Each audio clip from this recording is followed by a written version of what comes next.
श्रीमद् भागवत के अंतर्गत आज महारानी कुंती की प्रार्थना का 3 श्लोक आज लेंगे। पहला स्कंद 8वां अध्याय और 32, 33 और 34वां श्लोक पे चर्चा करेंगे। ठीक है। ओम अज्ञानातिमिरान्धस्य ज्ञानाञ्जनशलाकया चक्षुरुन्मिलितं येन तस्मै श्रीगुरुवे नमः। श्रीचैतन्यमनोभीष्टं स्थापितं येन भूतले स्वयं रूपगदा मह्यं ददाति स्वपदान्तिकं। वन्देऽहं श्रीगुरु श्रीयुतापदकमलं श्रीगुरु वैष्णवांश्च श्रीरूपं साग्रजातं सहगणा रघुनाथान्वितं तं सजीवं साद्वैतं सावधूतं परिजन सहितं कृष्ण चैतन्य देवं श्री राधा कृष्ण पादां सहगणा ललिता श्री विशाखान्वितांश्च। हे कृष्ण करुणा सिंधो दीनबंधो जगत्पते गोपेश गोपिका कांत राधा कांत नमोस्तुते। तप्त कांचन गौरांगी राधे वृंदावनेश्वरी वृषभानुसुते देवी प्रणमामि हरिप्रिये। वाञ्छाकल्पतरुभ्यश्च कृपा सिन्धुभ्य एव च पतितानां पावनेभ्यो वैष्णवेभ्यो नमो नमः। श्री कृष्ण चैतन्य प्रभु नित्यानंद श्री अद्वैत गदाधर श्रीवासादि गौर भक्त वृंद। हरे कृष्ण कृष्ण कृष्ण हरे हरे हरे राम राम राम हरे हरे। जयताम श्रुतो पंगुर्मम मंदमते गतिर् मत्सर्वस्व पदाम्भोजो राधा मदन मोहन। कृष्णाय वासुदेवाय देवकी नंदनाय च नंद गोपकुमाराय गोविंदाय नमो नमः। गोविंदाय नमो नमः। गोविंदाय नमो नमः। नमः पंकजनाभाय नमः पंकजमालिने नमः पंकजनेत्राय नमस्ते पंकजांग्रिये। पंचतत्वात्मकं कृष्ण भक्तरूप स्वरूपकं भक्तावतार भक्ताख्यं नमामि भक्तशक्तिकं। गुरुवे गौरचंद्राय राधिकाये तदालये कृष्णाय कृष्ण भक्ताय तद्भक्ताय नमो नमः। नमः ओम विष्णुपदाय कृष्ण प्रेष्ठाय भूतले श्रीमदे जय पताका स्वामी नामिने नमः। आचार्य पदायिनी ताई कृपा प्रदायिने गौर कथा धामदाय नगर ग्रामतारिणे नमः। ओम विष्णुपदाय कृष्ण प्रेष्ठाय भूतले श्रीमदे भक्ति वेदांत स्वामी नामिने नमस्ते सरस्वती देवे गौरवाणी प्रचारणे निर्विशेष शून्यवादी पाश्चात्य देशदाने श्री कृष्ण चैतन्य प्रभु नित्यानंद श्री अद्वैत गदाधर श्रीवासादि गौर भक्तवृंद। हरे कृष्ण कृष्ण कृष्ण हरे हरे हरे राम राम राम हरे। ओम नमो भगवते वासुदेवाय ओम नमो भगवते वासुदेवाय ओम नमो भगवते वासुदेवाय। नारायणं नमस्कृत्यं नरं चैव नरोत्तमं देवीं सरस्वतीं व्यासं ततो जयमुदीरयेत्। नष्टप्रायेषु अभद्रेषु नित्यं भागवत सेवया भगवते उत्तम श्लोके भक्तिर्भवति नैष्ठकी। तो श्रीमद् भागवत के अंतर्गत महारानी कुंती की प्रार्थना चल रही है।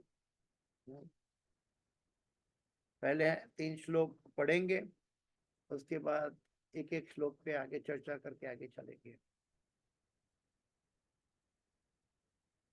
केचिदाहुरजं जातं पुण्य श्लोकस्य कीर्तये यदो प्रियसान् अन्ववाये मलयस्येव चन्दनम् केचिदाहुरजं जातं पुण्यश्लोकस्य कीर्तये यदो प्रियस्य अनुभवाय वये मलयस्येव चन्दनं केचिदाहुरजं जातं पुण्यश्लोकस्य कीर्तये यदो प्रियस्यान् अन्ववाये मलयस्येव चन्दनम् अपरे वासुदेवस्य देवक्यां याचितोऽभ्यगात् अजस्त्वमस्य क्षेमाय वधाय च सुरद्विषाम् अपरे वसुदेवस्य देवक्यां याचितोऽभ्यगात् अजस्त्वमस्य क्षेमाय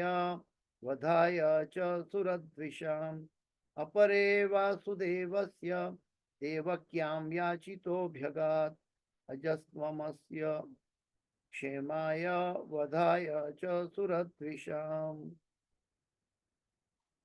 भारावतारणायान्ये भुवो नाव इवो दधौ सीदन्त्या भूरि भारेण जातो यात्म भुवार्थित भारावतारणायान्ये भुवो नाव इवो दधौ सीदन्त्या भूरि भारेण जातो यात्म भुवार्थित भारावतारणायान्ये भुवो नाव इवो दधौ सीदन्त्या भूरि भारेण जातो यात्म भुवार्थित।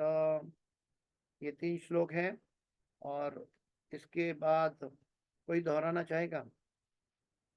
हरे कृष्णा प्रभु जी। दंडवत प्रणाम। जय गुरुदेव। केचिदाहुरजं जातं पुण्यश्लोकस्य कीर्तये यदो प्रियस्यात्माद्वाये मलयस्येव चन्दनम् अपारे वासुदेवस्य देवाक्यं याचितोऽभ्यगात् असत्त्वमस्य क्षेमाय वदया च सुरद्विषम् पारवातारणायन्ये भुवे नाव इवो दधौ सीदन्त्या भूरि भारेण जातो आत्मा भुवार्थितः। हरे कृष्णा प्रभु जी प्रणाम। तो सीधा अनुवाद पे चलते हैं। अनुवाद और तात्पर्य भाई श्री भक्ति वेदांत स्वामी श्रील प्रभुपाद महाराज की जय। अनुवाद एक एक श्लोक का अनुवाद लेकर जाएंगे, फिर जब दूसरा श्लोक में जाएंगे तब उनका अनुवाद लेंगे, ठीक है। तो कुछ लोग कहते हैं, महारानी कुंती कह रही है भगवान को, कुछ लोग कहते हैं कि अजन्मा का जन्म पुण्यात्मा राजाओं की कीर्ति विस्तार के लिए होता है, और कुछ कहते हैं आप अपने परम भक्त राजा यदु को प्रसन्न करने के लिए जन्मे हैं। आप उसके कुल में उसी प्रकार जन्मे हैं जिस प्रकार मलय पर्वत में चंदन होता है। फिर से मैं अनुवाद पढ़ता हूं। महारानी कुंती कह रही है भगवान को कि कुछ लोग कहते हैं कि अजन्मा का जन्म पुण्यात्मा राजाओं की कीर्ति का विस्तार के लिए होता है, और कुछ कहते हैं आप अपने परम भक्त राजा यदु को प्रसन्न करने के लिए जन्मे हैं। आप उसके कुल में उसी प्रकार जन्मे हैं जिस प्रकार मलय पर्वत में चंदन। तो ये महारानी कुंती प्रार्थना कर रही है भगवान को, और भगवान के जन्म बहुत दिव्य हैं, उसके लिए अलग अलग लोग की अलग अलग धारणाएं हैं। ये महारानी कुंती प्रस्तापित कर रही है। यहाँ पे प्रभुपाद जी कहते हैं कि सारी सृष्टि तो भगवान की है, और भगवान सृष्टि के स्वामी तथा अजन्मा है, फिर भी वे भौतिक जगत में वे जन्म लेते, अजन्मा होकर भी जन्म लेते हैं। अजन्मा के प्रागट्य का यही उद्देश्य है, क्या? पुण्यात्माओं की रक्षा करने और पापियों का संहार करने। ये भगवत गीता में बताया है। फिर भी यहाँ पे महारानी कुंती कह रही है कि फिर भी कहा जाता है कि भगवान पुण्य श्लोक युधिष्ठिर की कीर्ति का विस्तार करने के लिए आए।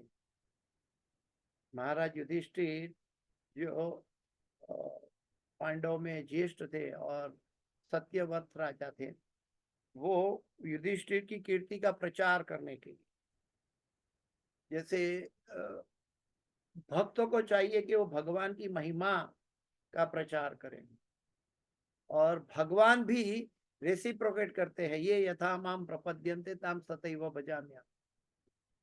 तो भगवान भी रेसिप्रोकेट करते हैं, भगवान भी चाहते हैं मैं भी इवन मनुष्य योनि में भी जो जन्मे हैं लेकिन महान है, उनकी महिमा का मैं गुणगान। इसलिए भगवान आए तो बोलते हैं कि युधिष्ठिर महाराज की महिमा को विस्तरित करने के लिए आए। और भी बताया गया कि निश्चय ही भगवान श्री कृष्ण सारे विश्व के कल्याण हेतु पांडवों का राज्य स्थापित करने आए। यानी कि भगवान ने परित्राणाय साधुना विनाशाय च दुष्कृताम जब हम पढ़ते हैं तो एक एक असुर का वध किया है भगवान, एक एक अपने लीला का, अपने कार्यों का कार्य किया है। आप किसी को आइडेंटिफाई कर सकते हैं, जैसे कि पांडवों को उनका राज्य स्थापित करने के लिए मदद की, और असुरों का वध किया, पुतना का वध किया, कंस का वध किया।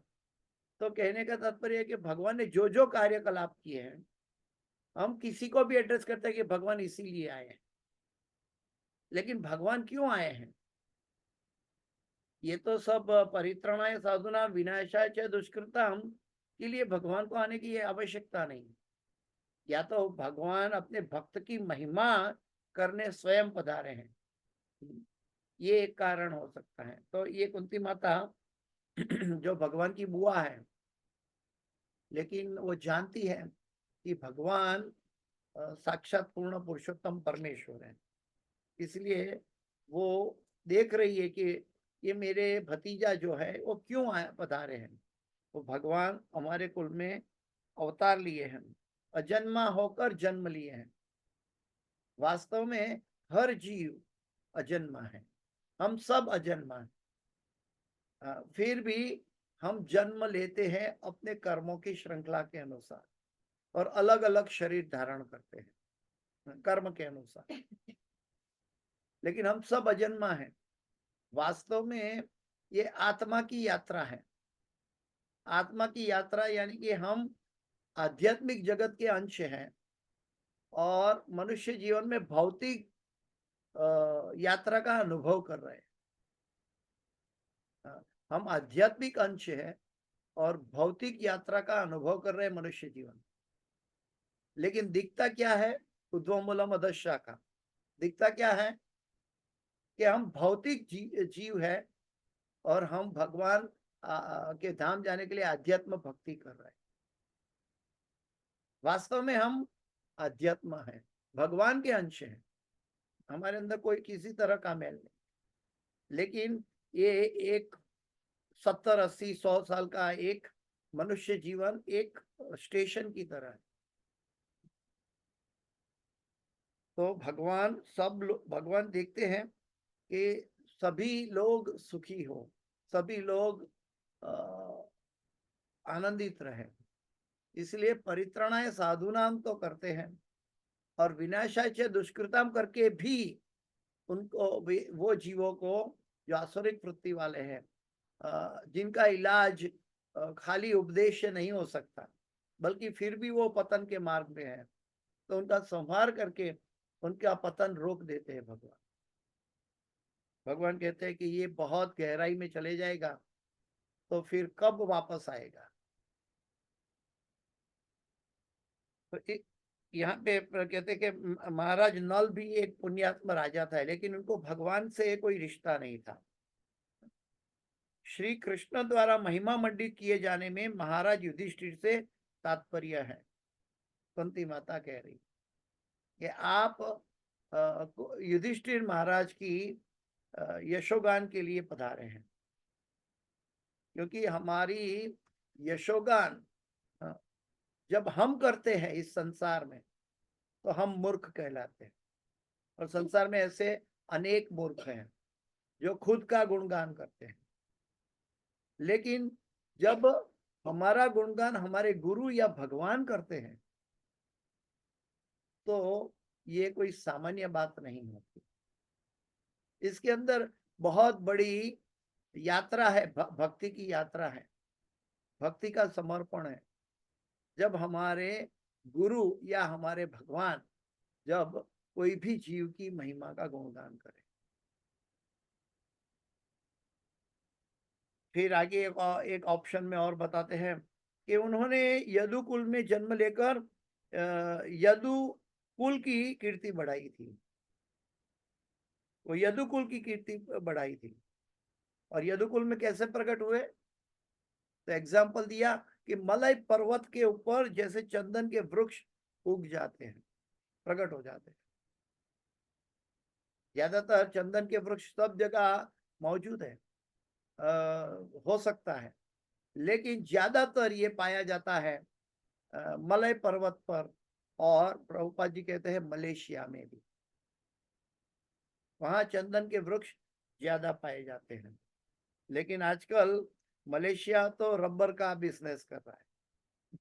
प्रभुपाद जी समझाते हैं कि वास्तव में चंदन वहां स्वाभाविक रूप से प्रकट होता है, इसलिए मलय चंदन नाम दिया जाता है, क्योंकि वो मलय पर्वत पर प्रकट होता है। जैसे कि भगवान वासुदेव और देवकी के पुत्र बनकर जन्मे, तो देवकी नंदन कहलाए। नंद महाराज और यशोदा मैया से पले, तो नंद महाराज के लाला कहलाए, यशोदा के नंदन कहलाए। तो ये मलय चंदन, मलय पर्वत परस्पर आपस में संबंधित है। वास्तव में वो ऐसे प्रकट हुए जैसे कि पर्वत पे चंदन का वृक्ष प्रकट हो जाता। दूसरे शब्दों में कहें तो जैसे सूरज सुबह निकलता है और रात को अस्त होता है, पूर्व दिशा में सूरज निकलता है, पश्चिम दिशा में अस्त होता है। तो इसका मतलब ये नहीं कि हर रोज सूरज जन्म लेता है, हर रोज सूरज अंतर ध्यान होता है, नहीं। वास्तव में सूरज प्रकट होता है और अप्रकट होता है। वो भगवान की हमारी आंखों की दृष्टि से ओझल हो जाते हैं, इसलिए हमें अंतर ध्यान हो गए करके अनुभव होता है। वास्तव में सूरज क्षितिज में हमेशा बना रहता है, वो अपनी भ्रमण कक्षा में घूमता रहता है, लेकिन जब हमारी नजर के सामने आते हैं तब वो प्रकट है ऐसा दिखाई देता है। जैसे कि भगवान श्री कृष्ण द्वारका के निवासी उनके ऊपर बहुत प्रसन्न हुए जब भगवान श्री कृष्ण द्वारका लौटे, क्योंकि उनकी क्षितिज के, उनकी दृष्टि से सामने आ गए। वो भगवान कभी अपने लीलाओं के लिए मथुरा, वृंदावन या हस्तिनापुर जाया करते थे, और हस्तिनापुर से जब वापस आते थे तो द्वारकावासी बहुत प्रसन्न हो जाते थे। तो भगवान का अंतर ध्यान होना और भगवान का प्रकट होना, ये कोई हमारे मनुष्य की तरह नहीं है। भले वो मनुष्य की भांति दिखाई दे, भगवान कोई भी मनुष्य भगवान नहीं बन सकता, लेकिन भगवान मनुष्य का रूप धारण कर सकता, और इसके लिए शास्त्र प्रमाण होना आवश्यक है। यहाँ पे बताया कि समस्त वस्तुओं के पिता जनक भगवान श्री कृष्ण है। और भगवत गीता चौथे अध्याय के 6 श्लोक में बताते हैं, अजोपि सन व्ययात्मा भूतानाम ईश्वरोपि सन प्रकृति में स्वाम अधिष्ठाय संभवाम्यात आत्म माया। वो अपनी आत्म माया से प्रकट। यद्यपि मैं अजन्मा हूं तथा अविनाशी हूं, यद्यपि मैं समस्त जीवों का स्वामी हूं, तो भी प्रत्येक युग में अपने आदि दिव्य रूप में प्रकट होता हूं। भगवान प्रत्येक युग में अपने आदि दिव्य रूप में प्रकट होते हैं। श्री कृष्ण जन्म है और हम भी अजन्मा हैं, किंतु अंतर इतना ही है कि हम भौतिक देह में फंसे हुए हैं, जबकि भगवान के साथ ऐसा नहीं है। उनका शरीर भी दिव्य है, वो भौतिक, उनका शरीर भी आध्यात्मिक है, भौतिक शरीर नहीं है। अतएव हम जन्म के रूप में अपना पद बनाए नहीं रख सकते, अपितु तो हमें जन्म लेना पड़ता है और एक शरीर से दूसरे शरीर में देहांतर करना पड़ता है। लेकिन भगवान कभी शरीर त्यागते नहीं। उनका शरीर दिव्य है। जैसे हम भगवान के अंश आत्मा है, वही आत्मा का भगवान का पूरा शरीर बना हुआ है।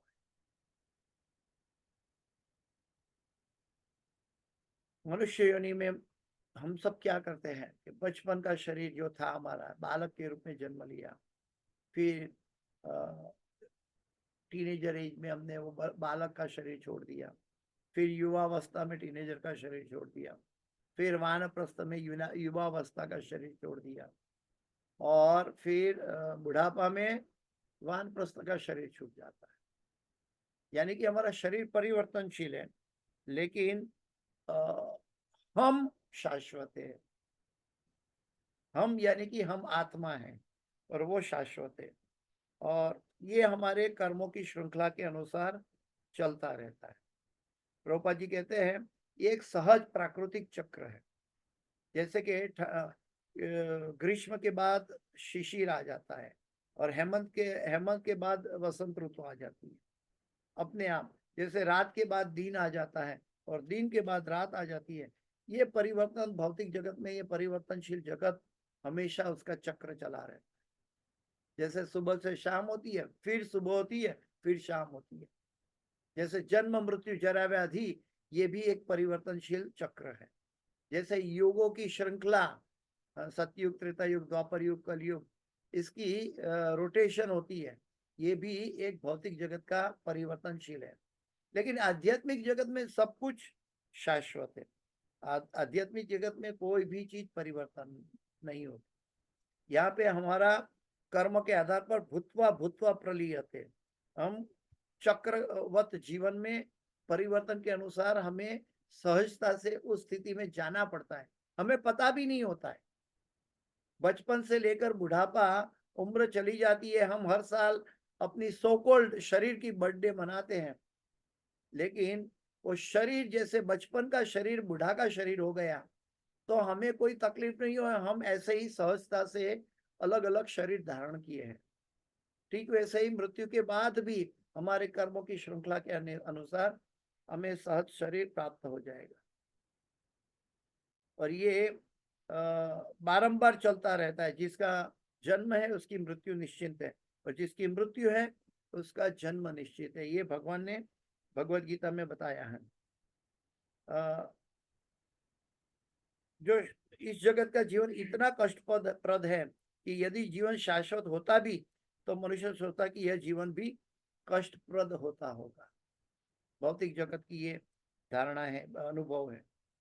अपनी भौतिक अवस्था में कष्ट में होते हैं हम सब, किंतु जब हम भौतिक अवस्था से बाहर निकल जाते हैं तो हम असली शाश्वत जीवन प्राप्त होता है। हम भौतिक जीवन से बाहर निकलते हैं तो शाश्वत जीवन प्राप्त होता है। प्रभुपाद जी समझा रहे हैं हम श्री कृष्ण के अंश हैं। श्री कृष्ण अज हैं और हम भी अज हैं। हम अन्यथा को कैसे सकते हैं, अन्यथा हो भी कैसे सकते हैं। यदि मेरे पिता सुखी है तो मैं अपने पिता का पुत्र हूं तो मैं दुखी क्यों होता हूँ। निष्कर्ष निकालूंगा कि मुझे अपने पिता की संपत्ति का सुख उपभोग करने का समान हक है, लेकिन अगर मैं पिता की बात न मानूं तो मैं स्वयं दुख को जीवित करता हूँ, अपने लिए बुलाता हूँ। भगवान ईश्वर कभी मरता नहीं। हम भी छोटे छोटे ईश्वर हैं, ये शरीर के लिए बोल सकते हैं, लेकिन हमारी सीमा बहुत सीमित है। हम अपने आप को जीवन भर कभी कभी नहीं जान पाते, तो भगवान को जानने की तो बात ही क्या। तो ईश्वर कभी मरते नहीं है, जो परमेश्वर है वो कभी मरते नहीं है, आत्मा कभी मरता नहीं है। यही भगवान की स्थिति है, यही हमारी स्थिति है। न जायते म्रियते वा कदाचित, आत्मा का वर्णन करते हुए भगवान श्री कृष्ण कहते कि आत्मा कभी जन्म नहीं लेती और कभी मरती नहीं। यहाँ पे प्रभुपाद जी फिर से दोहरा रहे कई चीजें प्रभुपाद जी बारंबार दोहरा रहे। प्रभुपाद जी कहते हैं नित्यो नित्या नाम चेतनस चेतना नाम एको बहुनाम यो विदधाति कामान। हम अनादिकाल से भगवान के अंश जीव है, और भगवान के द्वारा हम सब का निभाव हो रहा है। भगवान नियंता है हम, और हम शाश्वत भगवान के अंश हैं, और गुणों की दृष्टि से हम भगवान कृष्ण से तुल्य है, लेकिन वास्तविक अस्तित्व में, भौतिक शरीर में हम भगवान से बहुत सीमित हैं। भगवान विभु है, हम अणु हैं। फिर प्रभुपाद जी समझाते हैं कि प्रेम का शुभारंभ राधा तथा श्री कृष्ण के मध्य में होता है। प्रेम का शुभारंभ राधा और कृष्ण के मध्य में शुभारंभ होता है, किंतु भौतिक नियमों से बद्ध होने के कारण हमारे प्रेम में व्यवधान आता है। यानी कि हमारे अंदर भौतिक नियम लागू होते हैं, प्रकृति के 3 नियम लागू होते हैं, हम बद्ध जीव हैं, लेकिन हमारे अंदर वो क्वालिटी है जो भगवान ने प्रेम का शुभारंभ किया था। लेकिन वो क्वालिटी अपने आप परिवर्तित हो जाती है, क्योंकि हम शरीर के माध्यम से वो प्रकट करने के लिए कोशिश करते हैं। यानी कि वो विकृत प्रतिबिंब हो जाता है, क्योंकि हम भौतिक प्रकृति के शरीर में हैं। भगवान स्वयं आत्मा राम है, हम भगवान आत्मा राम के अंश हैं, एक छोटे से जीव। जैसे जीव अभी हमारे शरीर में बद्ध है, तो जीव स्वतंत्रता से कुछ भी नहीं कर सकता, भगवान के आदेश और भगवान के उपदेश के अनुसार करता है। लेकिन जब हम शरीर है मान बैठते हैं, तो फिर हम कर्म बंधन की श्रृंखला में चले जाते हैं।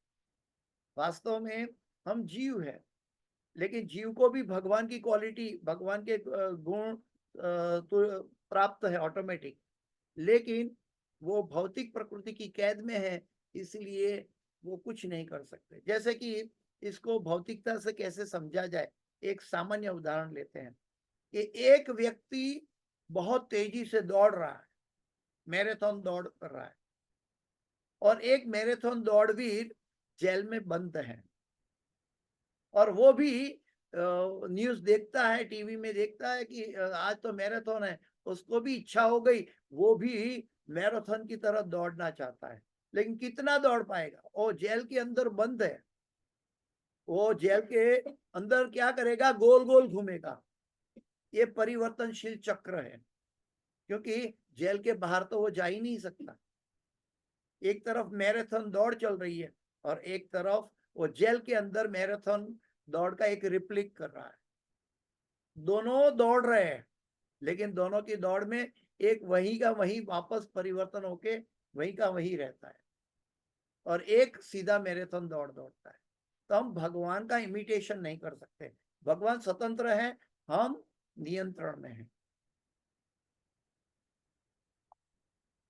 हमारा लक्ष्य भगवान के पास वापस जाना है, हमारा लक्ष्य जेल से अपने आप को छुड़ाना है, जन्म मृत्यु जरा व्याधि से छुड़ाना है। कुंती माता कह रही है, केचिदाहुरजम जातम परम नित्य परम अजन्मा ने अब जन्म लिया है। और भगवान के जन्म कैसा है?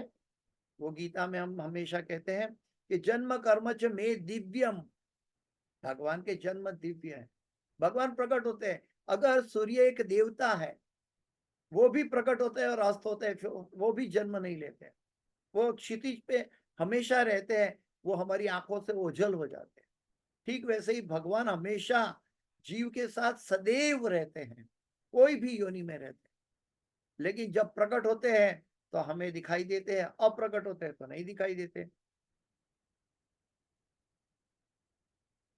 यहाँ पे प्रभुपाद जी बहुत सुंदर बात बता रहे हैं कि वे चतुर्भुजी श्री विष्णु के रूप में प्रकट हुए और देवकी की गोद में एक छोटे से शिशु बन गए। श्री कृष्ण का जन्म दिव्य है। श्री कृष्ण प्रकृति के नियमों के अधीन नहीं है, अपितु प्रकृति के नियम उनके अधीन है। मय्याध्यक्षेन प्रकृति सूयते सचराचरम।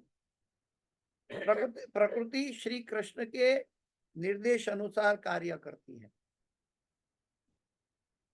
भगवान जेल की मुलाकात लेते हैं तो भगवान कैदी नहीं बन जाते, बल्कि जेल का कायदा कानून भगवान की इच्छा से, सुपरिटेंडेंट की इच्छा से चलता है। कुंती माता कहती है कि केची दाहू कोई यह कह सकता है कि अजन्मा ने जन्म लिया है, किंतु तथ्य यह है कि उन्होंने इस तरह जन्म नहीं लिया। कुंती देवी स्पष्ट कहती है, केची दाहू। कुछ मूर्ख लोग कहते हैं कि श्री कृष्ण कहते हैं कि श्री कृष्ण ने जन्म लिया, लेकिन भगवत गीता 9:11 में स्वयं भगवान श्री कृष्ण कहते हैं, अवजानंती मामूढ़ा मानुषिम तनुमाश्रितम परम भावम अर्जानंतम। भगवान कहते हैं कि मेरा जो परम भाव है उसके द्वारा मैं प्रकट होता हूँ। मैं भौतिक व्यक्ति के अनुभव के अनुसार जन्म धारण नहीं करता। परम भावम अजानंतम, मनुष्य के रूप में ईश्वर के जन्म लेने के पीछे तो फिर रहस्य क्या है, इसे वे नहीं जानते सामान्य लोग। तो ईश्वर सर्वभूतानां हृद्देशे अर्जुन तिष्ठति ब्राह्मयान सर्वभूतानि यंत्र रूढ़ानि माये।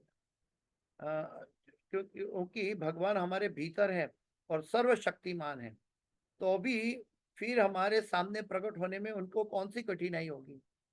उनको तो अंदर का दरवाजा खोल के हमारी आंखों के सामने प्रकट होना है। जैसे ध्रुव महाराज के पास प्रकट हो गए। ध्रुव महाराज अंतर हृदय में प्रार्थना कर रहे थे और बाहर आकर फिर भगवान प्रकट हो गए। तभी उनका ध्यान टूट गया और उन्होंने आंख खोली, देखा तो भगवान उनके सामने खड़े थे, जो पहले उनके हृदय पटल में। इस तरह प्रकट होने में श्री कृष्ण को कोई कठिनाई नहीं होती है। इसी तरह देवकी के साथ समक्ष चतुर्भुज रूप में प्रकट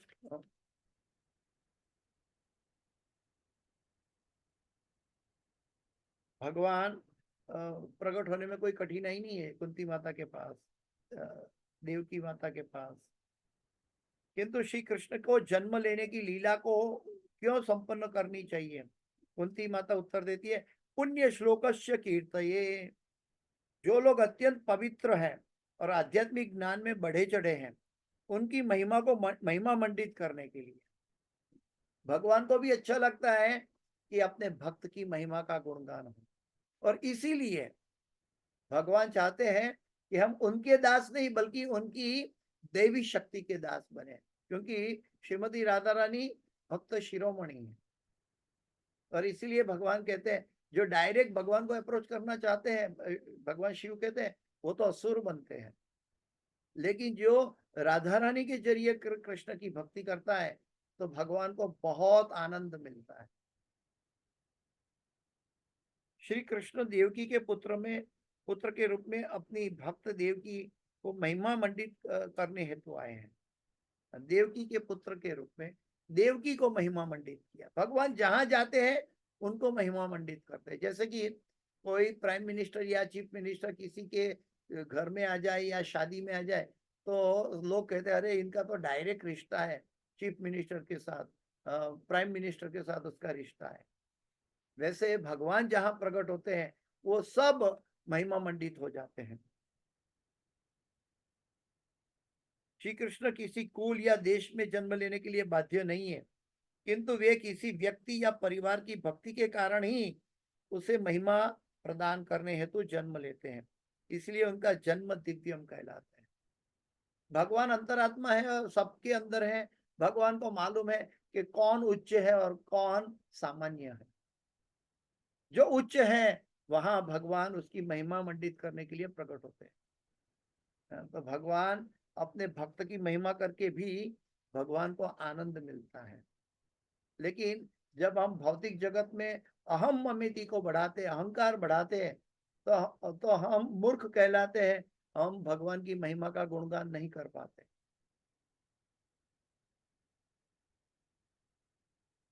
मनुष्य जन पर ब्रह्म को समझने के लिए निमित्त है, अथ तो ब्रह्म जिज्ञासा। किंतु यदि हम इसके लिए प्रयत्न नहीं करते तो हम सुअवसर का दुरुपयोग करते हैं, पशुवत रह जाते हैं और पशु जीवन में वापस चले जाएंगे। इसीलिए कृष्ण भावनामृत आंदोलन लोगों को पशु जीवन से गिरने से बचाने के निमित्त है, प्रभुपाद जी बता रहे हैं। वास्तव में अभी चंदन की बात कर रहे हैं कि वृक्ष तो कहीं भी उग सकता है, क्योंकि वो मलय पर्वत पर ज्यादा मात्रा में प्रकट होता है, तो मलय चंदन के नाम से विख्यात हो जाता है। जैसे कुंती माता ने कहा कि 5,000, प्रभुपाद जी साथ साथ एस्टेब्लिश करके जा रहे हैं तथ्य को, कि कुंती माता ने ये 5,000 साल पूर्व कहा था, तब भी मलय पर्वत पर चंदन होता था, इसलिए उनका नाम मलय चंदन हो गया। शरीर को पवित्र करने के लिए अर्च विग्रह को नमस्कार करते हैं। अर्च विग्रह के कक्ष से कुछ चंदन प्रसाद लेते हैं और शरीर में उसे अंगराग के रूप में मलते हैं। यह भक्तों का प्रसादन है। किंतु कलयुग यानी वर्तमान युग में यह कहा जाता कि स्नान एवं प्रसादनम, वो सिर्फ स्नान करते हैं तो बोलते हैं कि हम पवित्र हो गए। वास्तव में ऐसे हम पवित्र नहीं हो सकते। और यह आखिर में कहते हैं कि इसलिए सर्वोत्तम उपाय यही है कि हम कृष्ण भावनामृत का पूरा पालन करके भगवत धाम लौट जाए। नहीं तो हम भी जन्म मृत्यु जरा व्याधि के चक्र में गोल गोल घूमते रहेंगे, क्योंकि हम जेल में बंद हैं। जेल में मैराथन कैसे दौड़ेंगे? सामने चारों तरफ दीवार है, इसीलिए गोल गोल घूमना पड़ेगा। और यही भौतिक जगत है। आगे का श्लोक में बताया गया, अन्य लोग कहते हैं, कुंती माता कह रही है, अन्य लोग कहते हैं कि चूंकि वसुदेव तथा देवकी दोनों ने आपके लिए प्रार्थना की थी, अतएव आप उनके पुत्र के रूप में जन्मे हैं। निसंदेह आप अजन्मा है, फिर भी आप देवताओं का कल्याण करने तथा उनके ईर्ष्या करने वाले असुरों को मारने के लिए जन्म ग्रहण करते हैं। कभी कभी देवता गण को असुर गण तकलीफ पहुंचाते हैं, तब देवताओं की रक्षा के लिए प्रकट होते हैं। और पृष्णी और सुतपा, जो वसुदेव और देवकी पूर्व जन्म में पृष्णी और सुतपा थे, उन्होंने कड़ी तपस्या की कि भगवान हमारी संतान बने, और भगवान के बराबर तो कोई है ही नहीं। उन्होंने मांगा भगवान से प्रसन्न होने के बाद कि प्रभु मुझे हमें आपके जैसी संतान चाहिए। और भगवान तो असमुद्ध है, भगवान के बराबर कोई है ही नहीं। इसलिए भगवान स्वयं वसुदेव और देवकी के पुत्र प्रकट हुए। क्योंकि वो चतुर्भुज रूप में प्रकट हुए, इसलिए वो दिव्य कहलाए। क्योंकि उनको कोई भौतिकता रोक नहीं पाई, उनको कोई भौतिकता रोक नहीं पाई कि कैसे उनको आना पड़ा। वो चतुर्भुज रूप में प्रकट हुए, फिर भी दो हाथ का बालक का रूप धारण कर लिया। तो कई बार कहते हैं कि आप वसुदेव और देवकी की इच्छा को पूर्ति करने के लिए आए हैं, या तो आप असुर देवताओं का कल्याण करने और असुरों का संहार करके कल्याण करने के लिए आए। क्योंकि भगवान की दृष्टि में संहार भी कल्याण है। जैसे एक पिता अपने बालक को एक चांटा लगाता है गलती पर, तो चांटा लगाने का मतलब ये नहीं कि पिता को अपने संतान पर द्वेष और ईर्ष्या हो गया, उनके कल्याण के लिए उनको चांटा लगाते हैं। वैसे भगवान को आने की आवश्यकता कुछ नहीं है, लेकिन भगवान अपने भक्तों की महिमा मंडित के लिए आते हैं। लेकिन इनके लिए कई कई कारण कुंती माता बता रही है। प्रभुपाद जी समझाते कि मानव समझ में आत्मा तथा पदार्थ में सही संतुलन होना चाहिए। आत्मा और पदार्थ में हम वस्तुतः आत्मा हैं, किंतु न जाने कैसे हम भौतिक शरीरों में बंदी हो गए हैं अपने कर्मों के कारण। जब तक ये शरीर है, तब तक हमें खाने, सोने, संभोग करने तथा रक्षा करने की शारीरिक आवश्यकताओं को स्वीकार करना पड़ता है। यद्यपि आत्मा को इन चीजों की जरूरत नहीं रहती।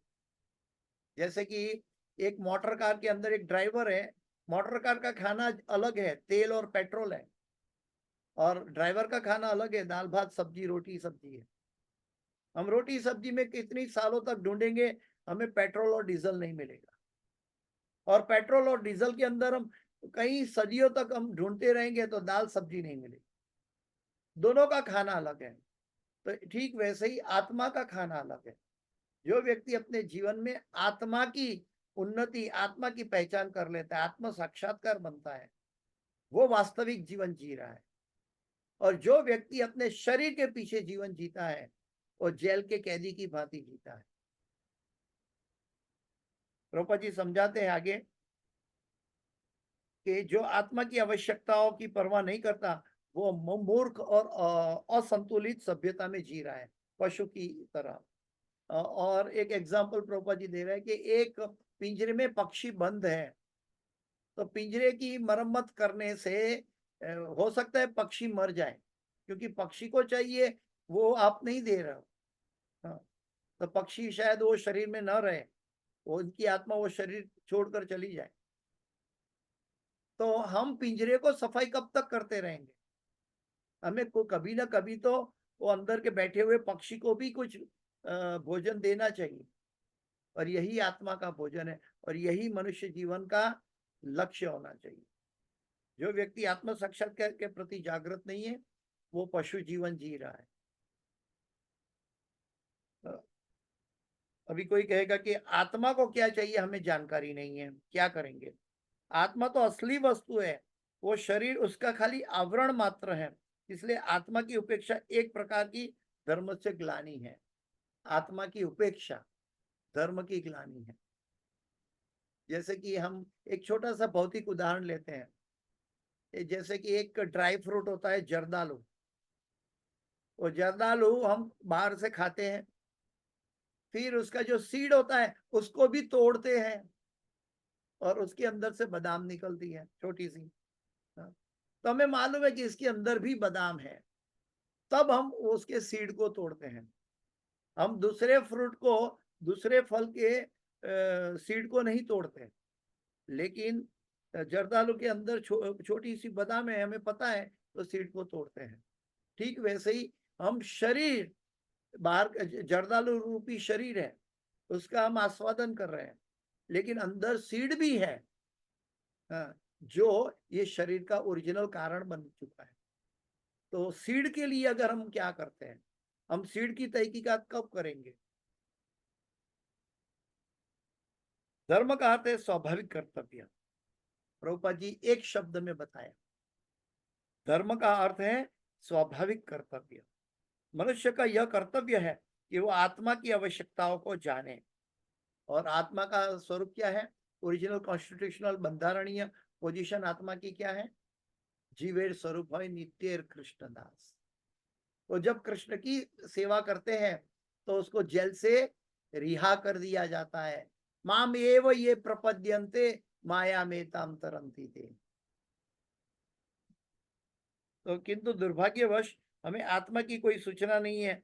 हम कुएं के मेढक की तरह जेल में खुश रहना चाहते हैं। ये हमारी परिस्थिति है। हम शरीर की परवाह करते हैं और आत्मा की परवाह नहीं करते। ये धर्म की ग्लानि है। आत्मा की भी आवश्यकताओं को हमें जानना चाहिए, और आत्मा तभी प्रसन्न होती है जब आप परमात्मा की सेवा करके परमात्मा को, भगवान को प्रसन्न करते हो, तब आत्मा की प्रसन्नता होती है।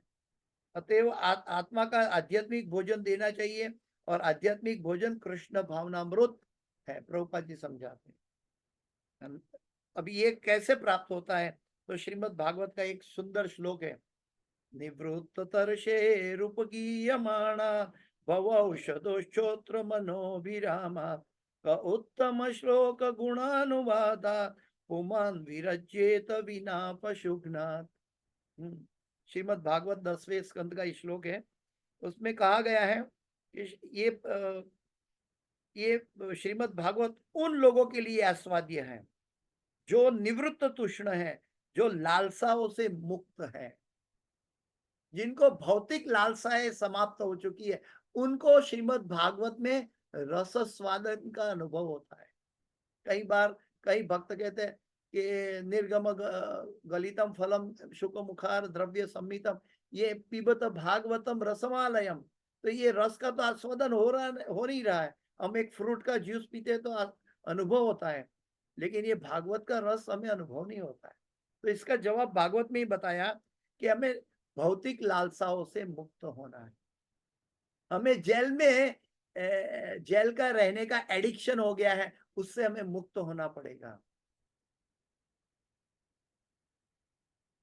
भगवान से संबंधित किसी भी वस्तु सूचक है, हम हरे कृष्ण महामंत्र भी श्रीमद् भागवतम है, प्रभुपाद जी समझाते हैं।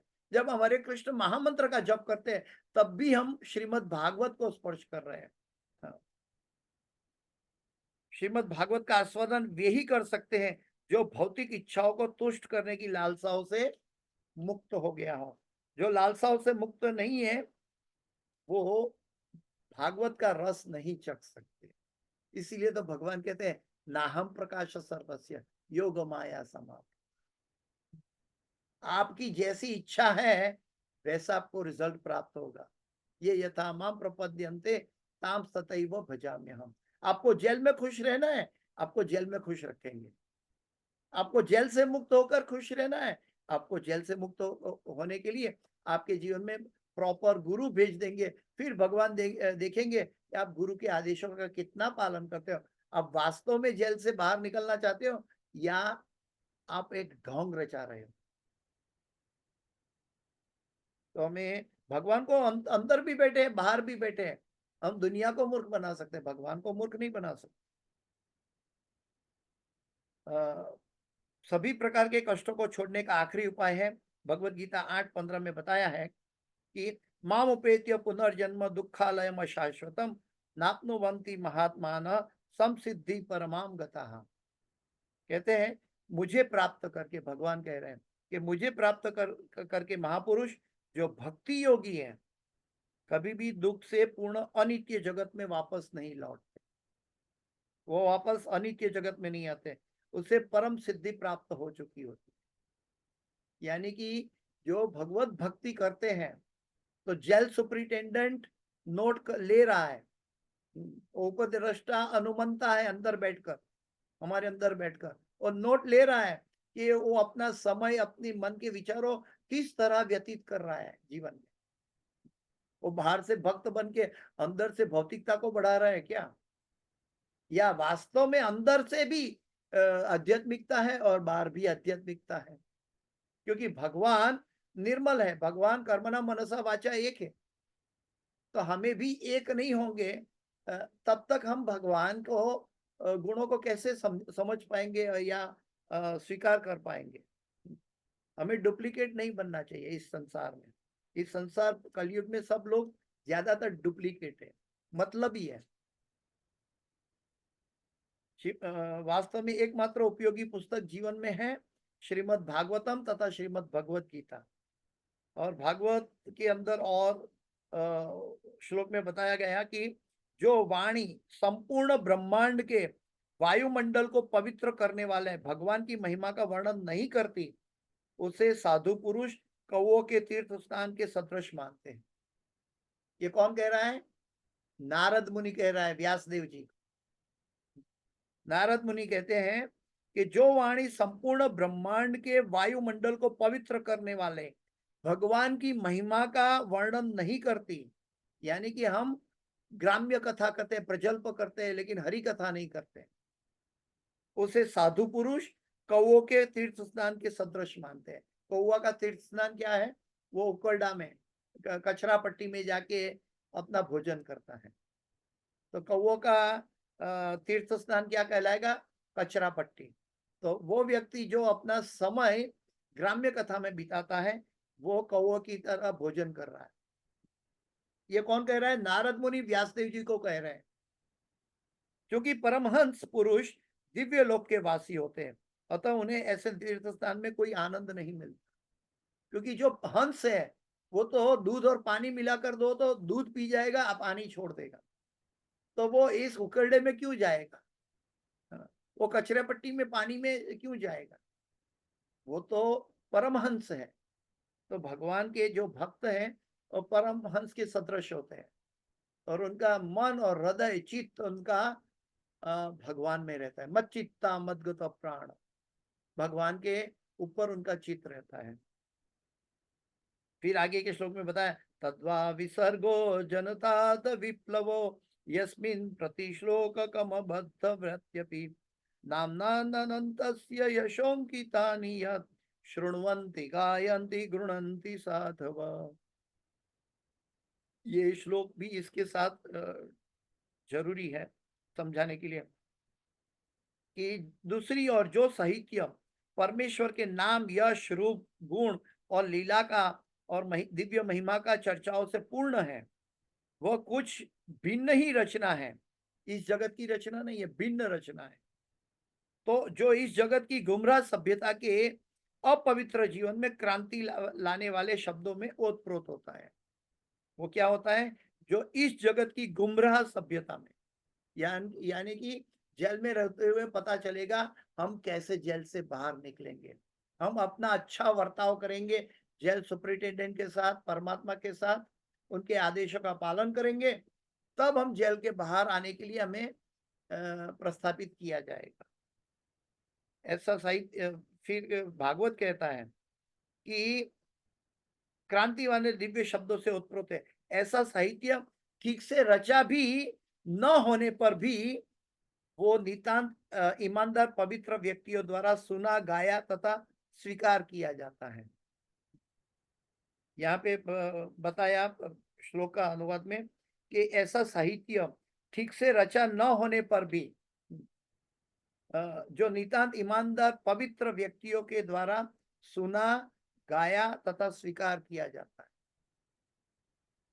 जिस साहित्य का ईश्वर से कोई संबंध नहीं है, उस स्थान का तुल्य कौओं की क्रीड़ा के समान। आजकल सब नॉवेल पढ़ते हैं, ग्राम्य कथा पढ़ते हैं, मैगजीन पढ़ते हैं, न्यूज़पेपर पढ़ते हैं, ये सब कौओं के क्रीड़ा स्थान है। अतः प्रभुपाद जी कहते हैं कि ये कृष्ण भावना भावित होना, ये एक हंस की भांति एक दिशा है जो हमें परमहंस बनाती है। ये यहाँ पे हंस जैसे व्यक्तियों के लिए कृष्ण भावनामृत है, कौओं के लिए नहीं है। भौतिक जगत में जीव भौतिक शरीर के भीतर बंदी रहता है और वह एक के बाद एक शरीर धारण करता रहता है, क्योंकि वो जेल के अंदर दौड़ रहा है, जन्म मृत्यु जरा व्याधि के अंदर दौड़ रहा है। यह प्रशिक्षण मनुष्य जीवन में संभव है, क्योंकि मैं कुत्ते को भक्त बनाने का प्रशिक्षण नहीं दे सकता। प्रभुपाद जी समझाते हैं, मैं कुत्ते को भक्त नहीं बना सकता, लेकिन चैतन्य महाप्रभु जब झारखंड के जंगल में गए थे तो सभी जंगली प्राणी को भी उन्होंने कीर्तन में नचाया। तो ये भगवान कर सकते हैं, हम नहीं कर सकते। हम तो कम से कम मनुष्य तक भगवान की महिमा तो पहुंचाएं। जैसे भगवान भक्त की महिमा का गुणगान करने के लिए सदैव तत्पर रहते हैं, तो हम क्यों भगवान की महिमा का गुणगान करने के लिए तत्पर नहीं होते? हम क्यों हम ममेती में पड़े हैं? श्री कृष्ण यद्यपि वासुदेव तथा देवकी जैसे अपने भक्तों को तुष्ट करने आते हैं, किंतु जब भी आते हैं तो अन्य कार्य भी अपने आप संपन्न हो जाता है।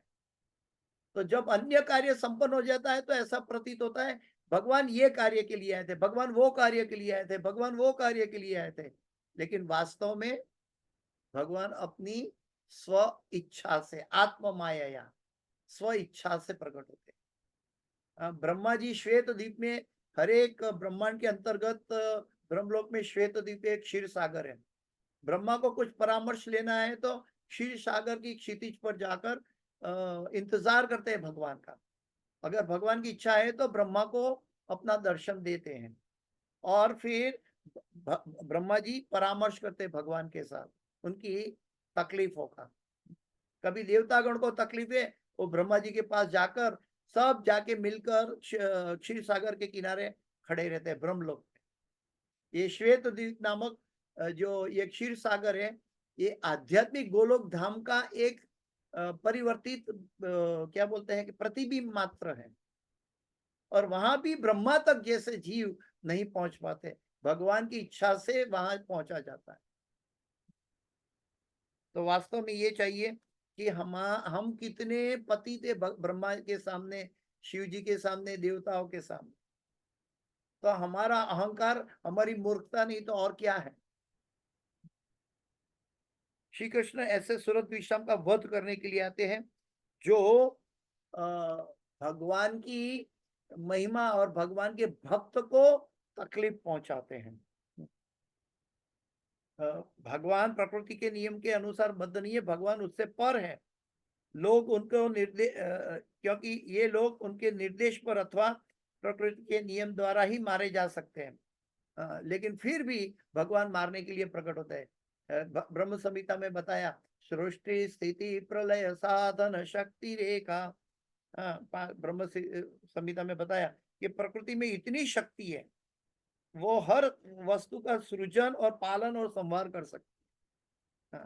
फिर भी भगवान की अध्यक्षता में प्रकृति काम करती, प्रकृति की अध्यक्षता में भगवान काम नहीं करते। कितनी भी ताकतवर है प्रकृति के अंदर, कितनी शक्ति है, कितनी प्रबल है, जब चाहे वो असुरों को झोंके से, हवा के झोंके से गिरा सकती है, मार सकती है। और वो प्रकृति सब कुछ करने के बावजूद भी भगवान के निर्देशों में आज्ञांकित रहती है। अगर प्रकृति इतनी प्रबल होकर आज्ञांकित रहती है, तो हम सीमित होकर कैसे असीमित की चेष्टा करते हैं? हमारा सीमित मन, सीमित बुद्धि क्या कर पाएगा? इसलिए हमें साधु गुरु और शास्त्र के प्रति हृदय से समर्पण करना चाहिए। हम बहुत झिझकते हुए समर्पण कर की दिशा में जाते। असुरों को मारने के लिए श्री कृष्ण को आने की आवश्यकता नहीं है। जब वे आते हैं तो वसुदेव तथा देवकी जैसे अपने भक्तों की प्रार्थना पर आते हैं। कुंती देवी ने याचित शब्द का प्रयोग करते हुए कहा कि उनके आने का असली कारण भक्तों की प्रार्थना है। असली कारण भक्तों की प्रार्थना है, लेकिन फिर भी कुछ असली कारण है। जो लोग श्री कृष्ण द्वारा मारे जाते हैं, वे तुरंत मोक्ष प्राप्त करते हैं और उनको ये पाने में सामान्यतः लाखों वर्ष, लाखों जन्म लग सकते हैं। लेकिन भगवान के द्वारा संहार करके सीधा भगवत धाम भेज दिया जाता है। तो कुंती की, प्रभुपाद जी कहते हैं कि कुंती की शिक्षा से हमें यह समझना चाहिए कि हमें इसकी चिंता होनी चाहिए कि हम किस तरह भक्त बने, तब सारे सद्गुण स्वयं हमारे अंदर आ जाएंगे। यस्यास्ति भक्ति भगवती अकिंचना सर्वे गुणेश तत्र समासते सुरा हराव भक्तस्य कुतो महद्गुण। हमें उस दिशा में नहीं जाना है। जीवेर स्वरूप है नित्य कृष्णदास। तो ये दूसरा श्लोक था। अभी तीसरे श्लोक में जाते हैं। इसका अनुवाद है, कुंती माता कह रही है भगवान को, कुछ कहते हैं कि जब यह संसार भार से बोझिल समुद्री नावी की भांति अत्यधिक पीड़ित हो उठा, तथा आपके पुत्र ब्रह्मा ने प्रार्थना की, तो आप कष्ट का शमन करने के लिए अवतरित हुए। यहाँ अन्य कारण बताए गए हैं। हाँ, कि आप पृथ्वी का भार हल करने के लिए आया। जब भूमि देवी असुरों से पीड़ित हो उठी, तब भूमि देवी ने ब्रह्मा जी से प्रार्थना की और ब्रह्मा जी की प्रार्थना पर आप प्रकट हुए हैं। तो ये अन्य कारण है। तो कई कारण भगवान का प्राकट्य का जोड़ सकते हैं, लेकिन मनुष्य का जीवन का, मनुष्य का जन्म का कारण क्या है? अपने कर्म फल की श्रृंखला है। लेकिन भगवान का प्राकट्य क्या है? आत्म माया। भगवान अपनी स्व इच्छा से अपने आनंद के लिए प्रकट होते हैं। और साथ साथ भक्तों की प्रार्थना भी, जैसे हम कहते हैं ना, चलो आज जाते हैं, और रास्ते में कहीं बिजनेसमैन होता है तो बोलता है कि हम आज पे हम अपने फैमिली को पिकनिक में, वेकेशन में लेके जाते हैं, और वहां जाके भी अपना बिजनेस का काम कर लेता है आगे पीछे जाकर। ठीक वैसे ही भगवान एक विचरण कर रहे हैं। वैसे तो विचरण नहीं कर रहे, सदैव सभी जगह मौजूद है, लेकिन ऐसा दिखाई देता है कि भगवान हमारी आंखों की दृष्टि से प्रकट हो गए। इस ब्रह्मांड मंडल के भीतर श्वेतद्वीप नामक एक लोक है। क्षीरोदक्षय विष्णु या परमेश्वर परमात्मा का रूप का धाम है, जो आध्यात्मिक जगत का प्रतिबिंब मात्र है। जब ब्रह्मांड में कोई ऐसा संकट उत्पन्न होता है जिसे देवता नहीं सुलझा पाते, तो ब्रह्मा जी के पास जाते हैं। ब्रह्मा जी भी इसे नहीं सुलझा पाते तो क्षीरोदक्षय विष्णु के पास परामर्श के लिए जाते हैं। इस समस्या का समाधान करने के लिए उनके अवतार लेने की प्रार्थना करते हैं। ऐसी समस्या कंस के शासन के दरमियान भी प्रकट हुई। तो कुंती माता कह रही है कि भगवान का प्राकट्य का कारण है कि देवता और ब्रह्मा जी के साथ उनके प्रार्थना का परामर्श करने के लिए, उनको सॉल्यूशन बताने के लिए आए। तो अतएव कुछ लोग कहते हैं कि भगवान का आविर्भाव और ब्रह्मा जी की प्रार्थना करने पर हुआ, लेकिन और भी एक कारण तो बहुत हो सकते हैं। कुंती देवी कहते हैं कि विभिन्न व्यक्तियों का कथन बता रही है कि भगवान कृष्ण क्यों प्रकट होते हैं। कुछ लोग कहते हैं कि श्री कृष्ण वसुदेव और देवकी की प्रार्थना पर प्रकट हुए, जो पृष्णी और सुतपा के रूप में पूर्व जन्म में प्रार्थना की थी। कोई कहता है भूमि देवी की प्रार्थना में प्रकट हुए, क्योंकि भूमि देवी असुरों के पाप के भार से द्रवित हो चुकी थी। तो भगवान क्यों प्रकट होते हैं?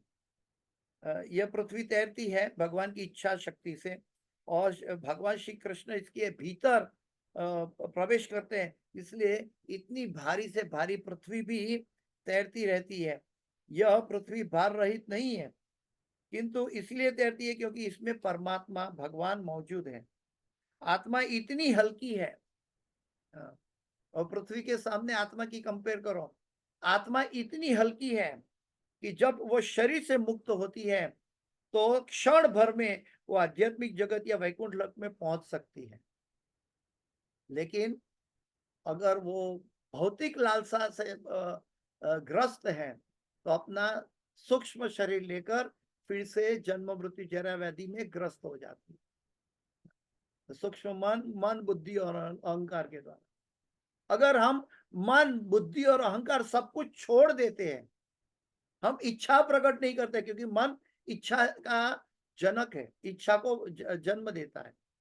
हाँ, अपनी बुद्धि का उपयोग नहीं करते, भगवान के सामने हम एक अबूझ बालक की तरह भगवान की कृपा की याचना करते हैं।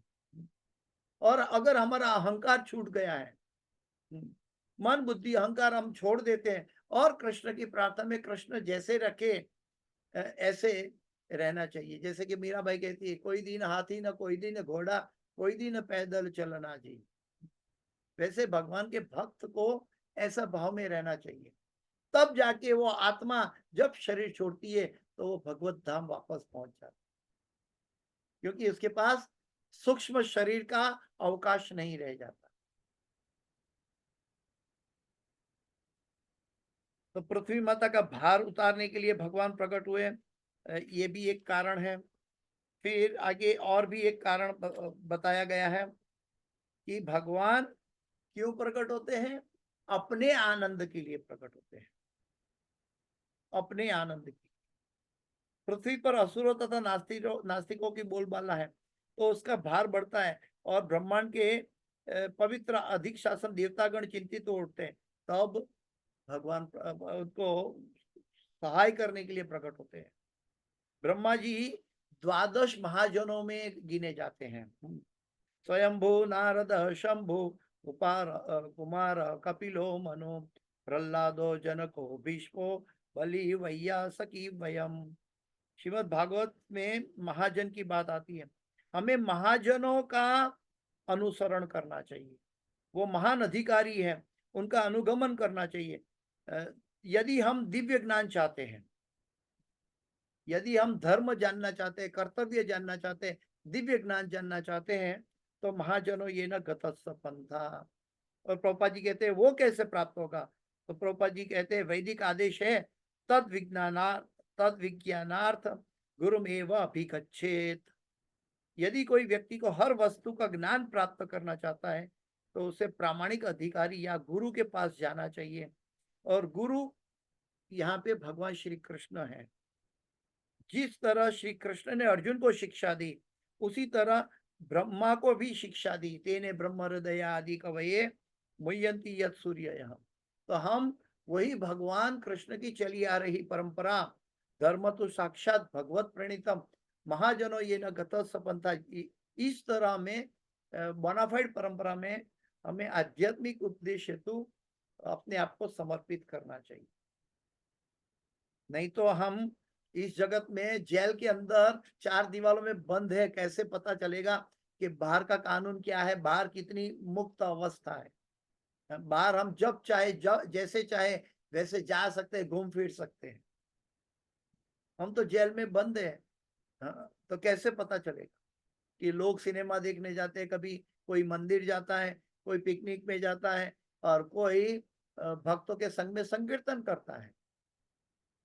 तो हमें कहाँ जाना है? जेल में रह के हम क्या किसका चिंतन करेंगे?